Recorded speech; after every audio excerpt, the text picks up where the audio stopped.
ఇంకా 30 పైసలు కట్టాలన్నారంట వాళ్ళు. చెప్పండి, ఆ లోన్లో ఎంత తేడా ఉందట? 30 పైసా.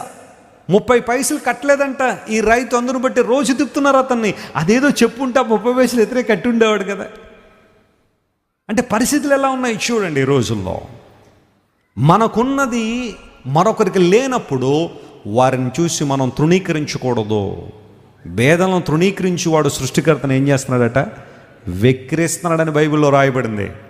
దేవుడు నీకు ఇచ్చాడా? సంతోషించు. ఒక కారు నీకుందా? సంతోషించు. అంతేగాని సైకిల్ మీద వెళ్తున్నావాడిని, ఎరా మీ బతుకులు ఎప్పుడు ఇంతేనేట్రా, సైకిల్ మీద తిరుగుతారా అని అనద్దు ఎప్పుడు కూడా.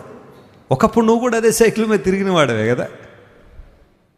మంచి బట్టలు నీకున్నాయి, లేని వాళ్ళని చూసి ఎప్పుడు కూడా చీదరించుకోవద్దు, అవమానపరచొద్దు. అవకాశం ఉంటే నీ బట్టలు 1-2 జతలు వాళ్ళకి ఇవి. నేను చెప్తూ ఉంటాను ఎప్పుడు కూడా మన చర్చ్లో, నువ్వు ఎప్పుడైనా కొత్త బట్ట కొనుక్కున్నావంటే మీకున్నది ఏదో పాత బట్ట ఎవరికొకరికి ఇచ్చేసేయండి.